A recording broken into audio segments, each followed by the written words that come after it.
are going to talk about Aristotle. So we talked about I said before there were three major approaches to ethics. We've talked about utilitarianism, consequentialism, with John Stuart Mill. We talked about Kant's version of deontology. And tonight today we're going to talk about the third rail, and that is virtue ethics, right? So virtue ethics actually is the oldest version, or the oldest of these theories. As I just having some sort of problem. Hang on just a second. Okay. And it goes back to the Greeks. We've been, in case you haven't noticed, we've been working our way backwards in time. We started out with John Stuart Mill, who was writing in the mid 1800s.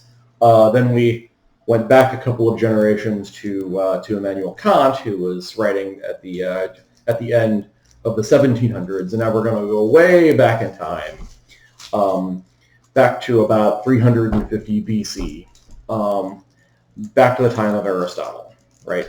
So go back with me through the sands of time, back to what we philosophers think of as the good old days, right? This is Athens in the 4th century BC. This is after the death of Socrates, after the rise of Plato's Academy, and things are going really good for philosophers. These back in the days when, if you were an aristocrat in Athens, you wouldn't think of having a party unless you had two things. You needed lots of wine and you needed philosophers, right? Because philosophers came and they talked about interesting subjects, right? They inspired interesting conversations, right? So, so back in this time, when you walk down through the streets of Athens and, in the plaza or the marketplace, there are various sorts of crazy-eyed philosophers screaming about what they think about is the right way of living life, right? And Aristotle is the most important figure to come out of this particular era that I'm talking about, right? So the Athenians of this day, the Greeks in Athens, they are particularly concerned with this question. Of all the philosophical questions that have come along, the Athenians of this era are particularly concerned about the question, what is the good life? That's a good place to start with your Aristotle notes, right? The question that the Athenians are facing in this era, they are a pretty wealthy people. They're going through a time of relative peace and prosperity, right? And they have a society that for centuries has really, in Athens specifically, has valued itself on reason and good taste and the arts, right? And the Athenians of this time, having a lot of luxury, having a lot of life options available to them, they are in a position that is available to a lot of us here in the modern U.S. society, right? We have a lot of options and some hope of upward mobility, right? One of the common questions that you ask a young child is, what do you want to do with your life, right? And it's this question that the Athenians are most concerned about. They want to know, well, how should I live my life? In previous eras, if you were raised, if your father was a blacksmith or a baker, your life was pretty much going to be either a blacksmith or a baker, right? There become more options, though. And as there are more options, there are the question, well, which of the lives we should prefer? What is the good life? Who do we want to be, right? So lots of different philosophers from this era take a crack at this question of what is the good life. And Aristotle turns out to be the one that's, maybe the most influential, at least the one we're talking about tonight, right? So Aristotle is he is an early scientist. He's an early philosopher of nature, a natural philosopher. He's obsessed with the natural world in his own time. He has maybe the most extraordinary intellect in the Western Hemisphere ever, right? He writes foundational texts on just about every subject you can name, but just about every subject you can take at college, right? From politics to astronomy to beekeeping. He was crazy about beekeeping, right? So Aristotle was just crazy about observing the natural world and theorizing about the laws that determine how the natural world is, right? So he thinks that they're in the same way that we can observe bees and the way bees behave. We ought to and figure out why bees do the things that they do and what the laws are that determine why bees build their hive in a certain way and why they go to certain flowers but not others, right? In the same way that we can figure out laws about those things and figure out, well, what is good for the bee, we can figure out, well, what is the good for the person, right? So to answer this question, what is the good life, Aristotle thinks we need to pay really close attention to break down what we mean by good and what we mean by life, right? Life for Aristotle is an activity of the soul, which is to say everything that moves but on its own has some soul, right? It has some internal motivating force. And to determine what is good for anything, well, you have to look at the function, right? What that thing aims to do, what the activity aims to do, right? So Aristotle walks us through various examples of activities and the good that these activities aim at, right? So.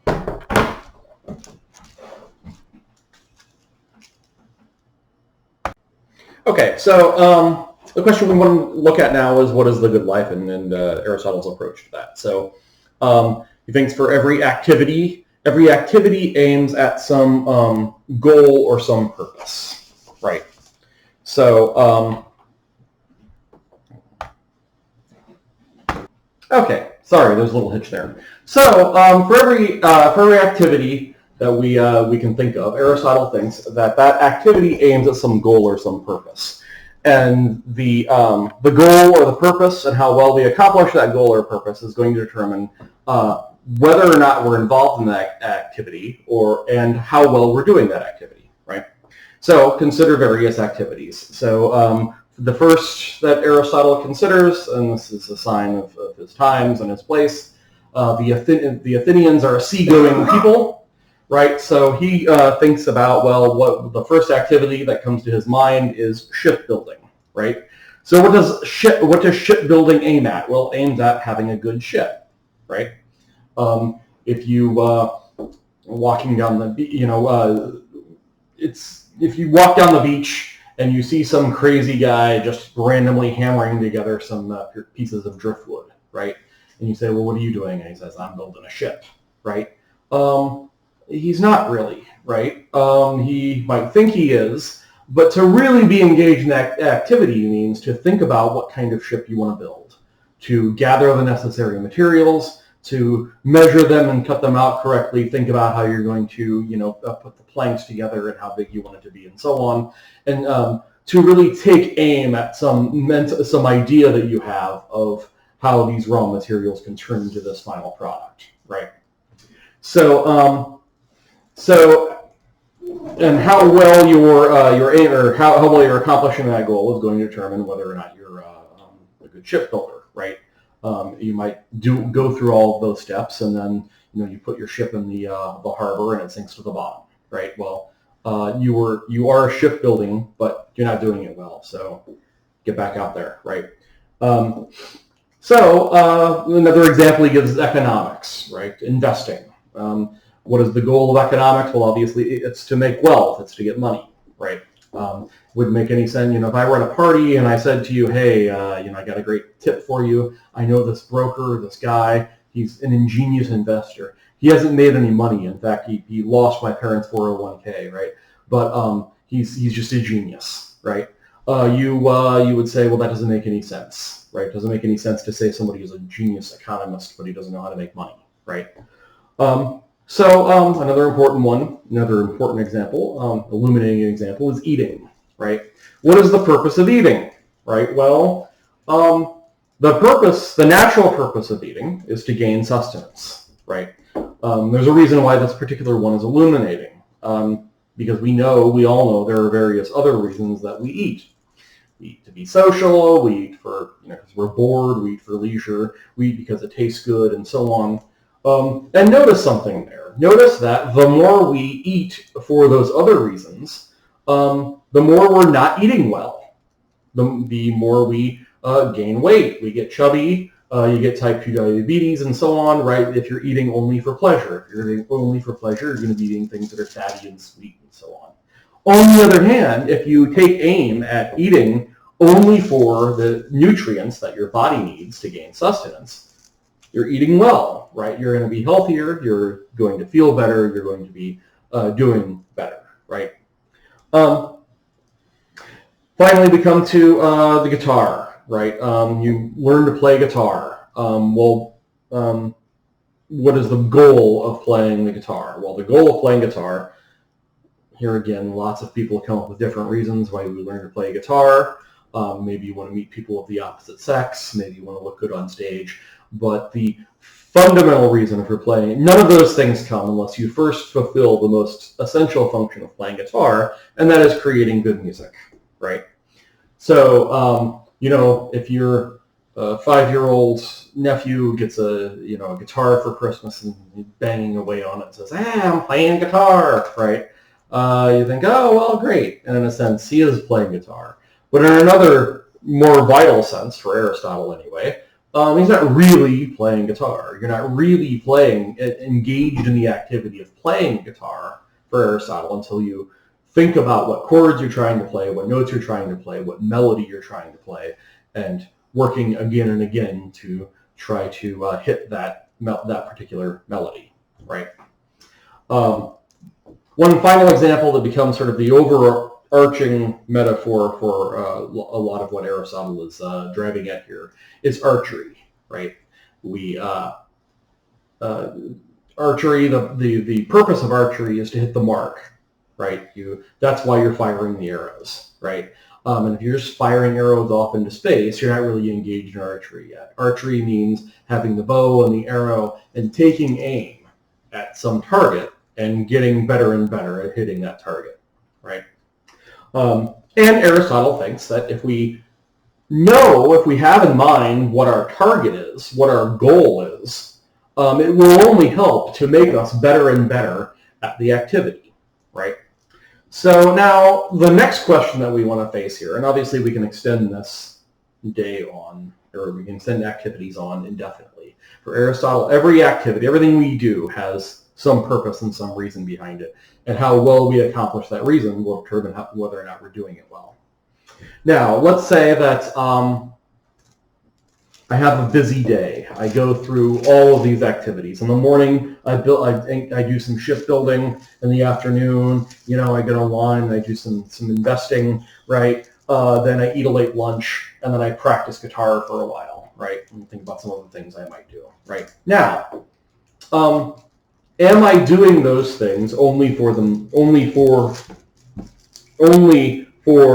a good ship and money and sustenance and music, or is it possible that these are just intermediate goals themselves, and actually all of these goals themselves kind of serve some larger purpose or aim at some larger goal? And this would be the ultimate end of human life then. So do all of these individual goals sort of add up to some, are they only intermediate, and is there some final goal for human life? And Aristotle, of course, thinks yes, there is.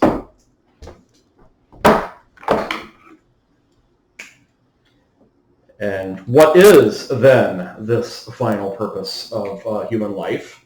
Well, as it turns out, it is our old friend, happiness, right? Aristotle thinks the ultimate goal of every life, every human life, is happiness, and that we engage in various intermediate activities for the ultimate purpose of attaining this ultimate goal of happiness. Think about it this way, that if you're, let's say that your nephew, your young nephew, or I don't know, let's pick on the nephews. I have a couple nephews. Your young nephew picks up your, going through your school notes and sees your 5-year plan written out, right? Very young, the age when kids are very, very curious about everything, right? They play the why game. They just want to know why about everything, right? He's going through your 5-year plan, and he says, it says here you want to go back to school. Well, why? And you say, well, I want to get a degree. And he says, why? Well, you want to transfer to a 4-year college and get a further degree. Well, why? Well, because I need that to get my job, the job that I want. Well, why do you want to have the job? Well, I want the job because I want to start a family and so on and so forth, and be fulfilled and be independent, independently wealthy or independent, period, right? And the child continues to say, well, why? And eventually what will happen is you'll say, well, I want these things because I want to be happy. And this is where the sidewalk ends, right? If the child then says, well, why do you want to be happy? That question doesn't make sense in a way that, well, why do you want to go back to school and why do you want a job? Makes sense, right? Why do you want to be happy? Happiness for Aristotle, it speaks for itself. It's the one thing we all want only for itself, not as a stepping stone or a means to something else. It is its own thing, right? Now, this might sound familiar, right? If you stuck with me this far, you sat through my my utilitarianism lecture last week, right? And John Stuart Mill said something very similar. In fact, he used a lot of those very same words. He said that happiness is the one thing that we all want only for itself. We choose it for itself because it is happiness, not because it brings us anything else. So, does that mean that John Stuart Mill was secretly an Aristotelian, or that Aristotle was an early example of utilitarianism? I would let this is the point where if we're doing this live, I would just let this hang out there for a second until a timid hand would go up and take a guess, right? The correct answer, though, to this, correct is a strong word. The correct answer to this is no, right? That Mill and Aristotle have substantial differences about the nature of happiness, and it comes down to how they define happiness, right? Remember, John Stuart Mill said everything we do is to seek happiness. And what is happiness? Well, he had a very simple definition of happiness. His definition of happiness was pleasure. Pleasure, we all understand. We understand what's good about pleasure and bad about pain. And Mill, being a utilitarian and being a hedonist, those are the people who equate happiness with pleasure. He thought that that's all. That was the end of the story. I mean, there were different kinds of pleasure. Some of them better than others, but ultimately, it's all just about pleasure, right? Aristotle is actually one of the people who explicitly rejects this idea. Aristotle rejects hedonism. He rejects the idea that happiness is pleasure. Aristotle is actually one of the people that John Stuart Mill might have had in mind when he talks about his critics accusing him of reducing people to the level of pigs, right? And thinking that hedonism is a degrading philosophy. Aristotle believed that hedonism was a degrading philosophy, and he has a very, very different idea then of what happiness is. So, what is happiness for Aristotle? Good question.